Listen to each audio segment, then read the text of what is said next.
Alright, so a few days ago we checked out the Jurassic World Rebirth trailer, and now this channel, Dangerville, is going to give us a explanation on the new mutant dinosaur that we saw.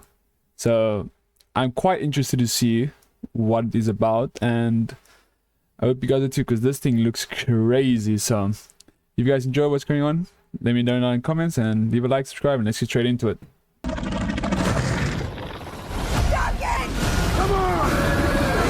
But that thing looks so crazy, bro. The Jurassic World Rebirth trailer is out, and let's talk about the elephant or rancor in the room, I should say. The new mutant dinosaur, rumored to be called the D-Rex. And yeah, it's a little out of place feeling in the Jurassic series of movies. But is it actually too bizarre, or is it right in line with what the creator of this franchise envisioned 3 decades ago? We're going to inspect the mutant's appearance, size, origins, and attitude in this video. So chomp that subscribe button and hit the bell for more teeth. Residents, this is guys, Jacob, and let's get to it. Them up. Going off the images, I'm guesstimating the mutant is around 20 to 25 feet tall, around 7 meters give or take, and really heavy. But there did seem to be some variation in the size of the creature throughout its scenes in the trailer. This shot here, oh, wrong movie. This is the creature in what I think is its juvenile form, where in these shots right here, it's clearly now a full-on adult. Okay. The D-Rex is truly the most wild... Bro, look at that monster. What? You got these little extra stubby hands, T-Rex hands there with its massive alligator kind of looking hands. Bro, this thing is insane. This could be a kaiju if it was my arch bigger. 4 arms.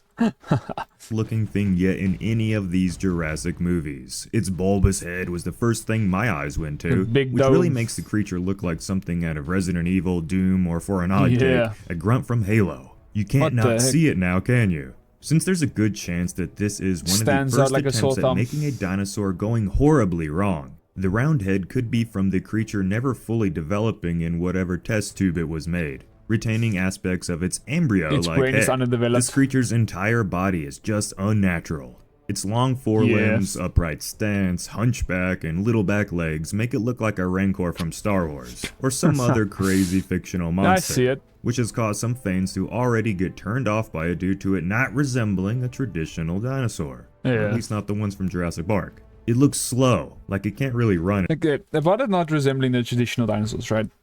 Just allow for some, people just need to allow for some creativity, and it's just all for fun, right? Like, none of the dinosaurs were, like, perfect anyways. They all had some sort of other DNA inside them. Like, none of them were just dinosaurs. So, I think people just need to get through their heads that it's just, it's never been just dinosaurs. So, mutations, it's nothing new. It's just never happened in the previous shows because, I guess, I don't know, just never thought about it.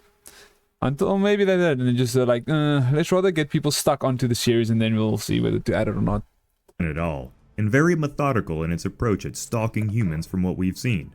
Sounds a lot like a monster, but there is a dinosaur in there. If you look at the head of the creature, specifically the snout and jaw area, along with the second set of little arms, you can see the slightest hints of this being a T-Rex gone wrong. See, this T-Rex had an origin story that was no doubt tragic. At the end of the day, this animal didn't ask to be brought to life in this sickly form. So where did this aggressive, predatory mutant dinosaur with a curious interest in red lights come from?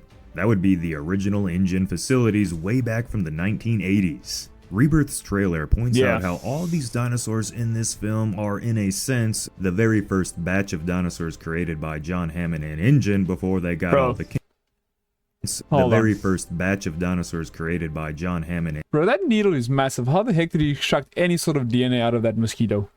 Bro, he's gonna obliterate the mosquito trying to penetrate and then suck out juices. What the heck? An InGen before they got all the kinks worked out, and before they had more of a moral compass in this science. You can see with the two-headed raptor that they were really messing with nature at first, before they decided to go with the more realistic park setting. And this mutant very well might just be the first attempt at making a Tyrannosaur. The lore tells us that Rexy was the first T-Rex made by InGen in 1988. But before her, what if they went through many hurdles before they perfected their... There's no way in experimenting, even in real life. Obviously, all of you know this, but There's no way you come up with such a look or perfection per se on your first try. So yeah, it could also be just adding to the story, so there's actually something to add to the new movie that they're saying, oh, it actually wasn't the first, but we'll see. Science in bringing dinosaurs back to life. And of course, InGen wouldn't detail this experiment in their records. Nope. Would have wanted to keep it a very dark secret. They don't want to let know the failures. It wouldn't be like this was the first time they did something like this. So to make Rexy, this mutant may have just been a stepping stone in this process. One that went horribly wrong. How did it go this wrong though? This isn't just an animal with 2 heads. This is truly an abomination. What? 2 heads? Well, here's a bro, just said 2 heads. What the heck? Theory, and it might just change your mind on this thing being too monster-like to make sense in this franchise. In Jurassic Park, what animals did they say they used to fill in the gaps in the DNA? Frogs. Take another look at the D-Rex now. Can't you see the frog in its appearance now? Skinny forelimbs, similar posture with its body, and the whole thing itself has that rounded frog-like look to it. Big dome-ass eyes. When playing God with all these different genome strands, InGen accidentally created this mutant when first attempting to combine frog DNA with a Rex. This thing could very easily just be science gone wrong. Gonna fight. But like the trailer says, this island hosts the worst of the worst. Yeah. But why did InGen allow this specimen to live? If it was so disturbing and an unnatural failure, the answer is they didn't. Look at this scene here is more than likely InGen trying to kill the creature with gas, but it doesn't work, clearly. And after this, perhaps the beast escapes the facility and flees to the dense jungles to disappear. InGen, knowing that it's on an island and couldn't escape, would probably leave it for an issue to deal with another time. Because they had to focus on the park after all.